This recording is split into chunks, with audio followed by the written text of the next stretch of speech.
when people contact us for an accessibility solution, they're not giving in to their situation. They're actually in the strongest position emotionally of saying, I'm ready to move on. So we actually have a kind of our tribal narrative is find your forward. It's kind of our just do it of Nikes. It's a never say die attitude is kind of the way I look at it. Is sort of folks that contact us, they're by no means weak, so strong. They're saying, you know what, I am ready to move on. I'm ready to find my forward. Welcome to Business Ninjas, brought to you by WriteForMe, where you'll hear from business leaders who are out there growing their business and slaying it every day. Learn from the masters. Let's get started.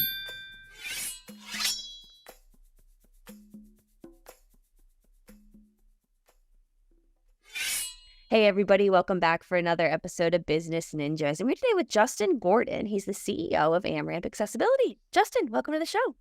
Hey, thanks so much, Kelsey. Very excited to be here. Yeah, excited to have you. So Justin, why don't you start and tell us a little bit about yourself? Sure. Whenever I talk about our company, I always like to start with my father because he's kind of the heart and soul. He's our founder. So my father, Julian Gordon, I learned everything from him. And so I am the second generation. He started our company in 1998. I've been with Amramp Accessibility for 10 years now, going on a little bit more than that.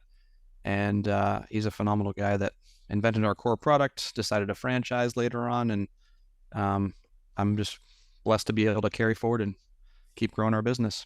That's fantastic. And, when you're talking about the core product that your father, kind of pioneered, talk to me a little bit about what that is.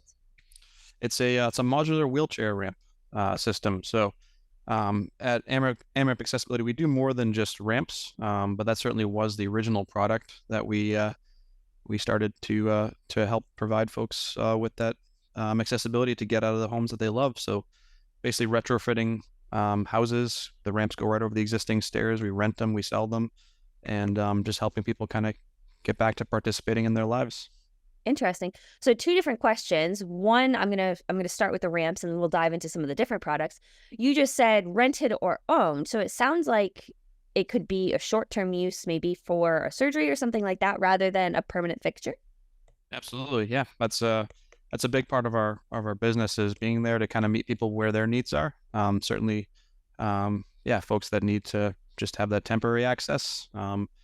Unfortunately, in life as well, we're blessed to help people sort of at the end of their life journey. So, oftentimes that sometimes is also why things are rented like that. And we're there to help in any way we can. I imagine that's really helpful for not only families, but, maybe aging individuals or people who may, have just had a surgery or something like that, to be able to have that option, not to fully commit, but like you said, rent. Yeah, it's great. We have that was one of my father's original ideas is to make it to meet people where they are. And we have, when you kind of talk about rentals and purchases, one of the things that we always say is if they don't know, they can always just start renting, and we have a kind of a company-wide policy. We'll apply 75% of the rentals already paid towards the purchase price at any time. So it's kind of like give people all the options and flexibility so they don't feel like they're stuck. That's fantastic. And you mentioned before, obviously the ramps being kind of the start of the company, but you also mentioned that there's other accessibility products. Talk to me a little bit about that.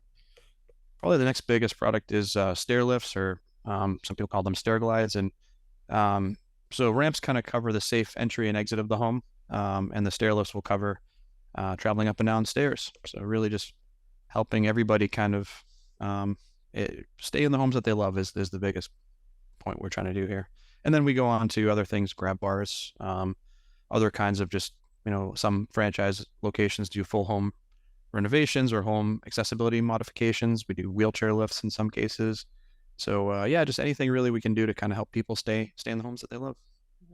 I imagine that at first, and I don't want to put words in anyone's mouth, but I imagine at first it may be difficult for people to accept, hey, I may need help or anything like that. Is part of the work that Amramp Accessibility has done to kind of grow the business, working on that educational piece of saying, there's different levels of services that you offer rather than diving right to the ramps? That's a really great question. I like how you phrased that in terms of sort of we have a fundamental in our company of just sort of one of the things is like sit in your customer's seat or kind of see it from their side. I would actually challenge that when people contact us for an accessibility solution, they're not giving in to their situation. They're actually in the strongest position emotionally of saying, I'm ready to move on. So we actually have a kind of our tribal narrative is find your forward. And that's it's kind of our just do it of Nikes in some ways. And what that does is we can tell these stories of people who are ready, it's a never say die attitude is kind of the way I look at it, is sort of folks that contact us, they're by no means weak or it's actually they're so strong. They're saying, you know what, I am ready to move on. I'm ready to find my forward. And so that's how we look at it. And certainly there's a lot of education that happens. You're absolutely right. That's our job is we go to our customers' homes and we spend time with them, learning what their needs are and trying to find the right solution, the most affordable solution for them. And that's certainly where that education comes in. But yeah, these folks are essentially ready to find their forward. And that's what we're here to do is give them, complement their strength. They're the heroes. We're just kind of the guides in this story. And you mentioned something prior talking about that your father was able to franchise Amramp Accessibility. So with the need for, doing those in-home kind of, I forget the word that you use, those, I don't want to call it an inspection, but Evaluation. Yeah. yes, an in-home evaluation, there has to be some sort of, localized, is it an office? So talk to me a little bit about how you've been able to scale those franchises. Yeah, so we have that's probably what differentiates us, I would say, is everybody. We just had our national convention a few weeks ago, and every single Amramp person that works, we all just care about our customers, and that's what I see the customer reviews. I still stop, I read all of them that come across my desk. The marketing team sends them to me just as they review at the franchise location, and we're there to help. So it's a home-based business, so there's a lot of flexibility in terms of, there's not a lot of overhead. And they're there to go drive to our customers' locations and just find out what their needs are and how we can help with our accessibility solutions. And so it's easy to reach us through our company website, and very simple process to get connected with that local AMRAP that'll come right out to help our customers. I love that. That's fantastic. And when you're talking about those, positive feedbacks, do you have any success stories kind of at the top of mind of, how Amramp was able to make a difference? One of my favorite stories, and it kind of speaks to, I'll share a couple things. So when I first joined AMRAMP, so I've been with the company for 10 years, like I said, and I started from the ground up. I actually wasn't in the family business. I was working in cancer research at a pharmaceutical company, and it was time for a change for various reasons.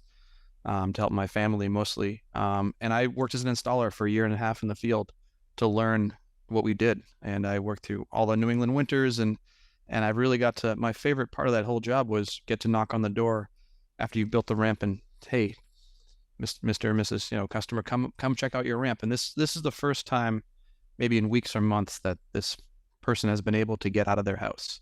And the joy and relief on their face it's immeasurable. We're so blessed to be able to help folks like that. And oftentimes you get a hug.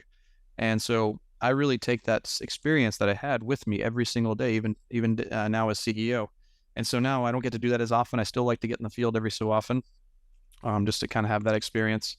But sometimes now it happens more as I get an email from a customer or a call from a customer.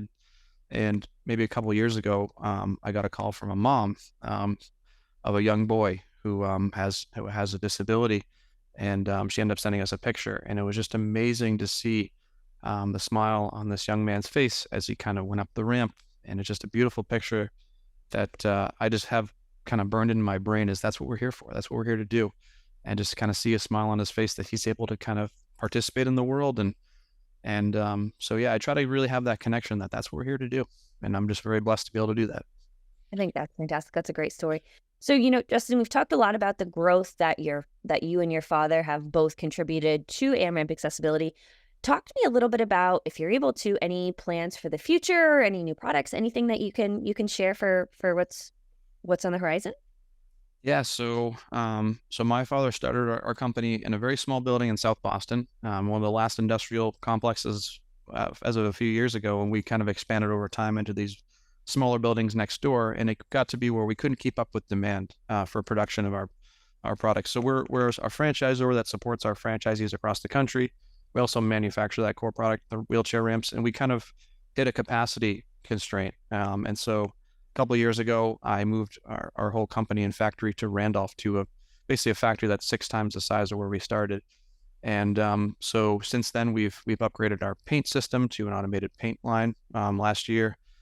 This year, we're looking into some robotic systems to help with keep up with demand as well. So that's kind of that'll be the next thing on the horizon in terms of making sure we keep up with growth demand. And then from there, it's just working with the team and figuring out what else we can do to help others. The last thing I'll say is I recognize the need to help people that can't afford our products. And so I founded a nonprofit at the sort of last year that I'm really just still struggling to get off the ground because it need to partner with folks. I realize that over the years I've given ramps away just because it felt like the right thing to do.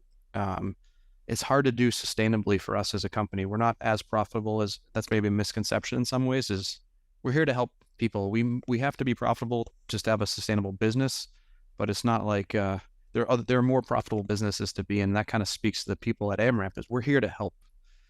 There's other businesses that our franchisees could have gone into just for profit.